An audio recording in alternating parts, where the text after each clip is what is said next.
cost of living is expected to further rise after the Energy and Petroleum Regulatory Authority (EPRA) increased fuel prices by 9 shillings and 90 cents. EPRA Director General Daniel Kipto said that the hike would have been as much as 40 shillings and 24 cents were it not for a fuel subsidy by the government.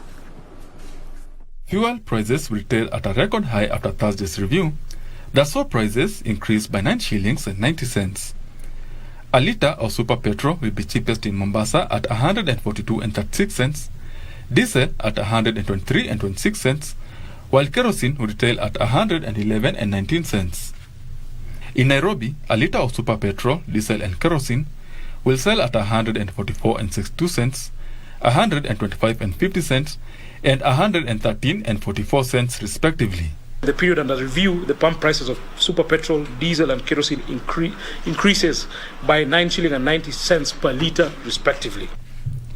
Fuel will be most expensive in Mandera, where a litre of super petrol will retail at 157 and 65 cents, diesel at 138 and 55 cents, and kerosene at 126 and 48 cents. In terms of the super grade, the actual calculated pump prices for the April to May cycle that will be commencing tomorrow is 173 shillings and 70 cents, and our actual published pump price will be 144 shillings and 62 cents. The difference is what will be compensated by the government, and for the super grade, the government will then compensate all marketers and cushion consumers to the tune of 29 shillings and 8 cents. Despite the high prices, EPRA says this month's fuel prices were heavily subsidized, as a litre of super petrol would have cost at 173 and 70 cents, diesel at 165 and 74 cents, and kerosene at 139 and 89 cents in Nairobi.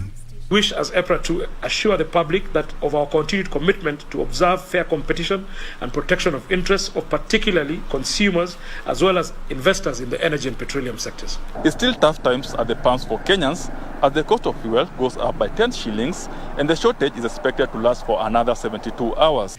EPRA now says it's contemplating initiating policy change on fuel marketers' operations and agreements to further regulate the sector in measures aimed at preventing a crisis such as fuel shortages witnessed over the last 3 weeks.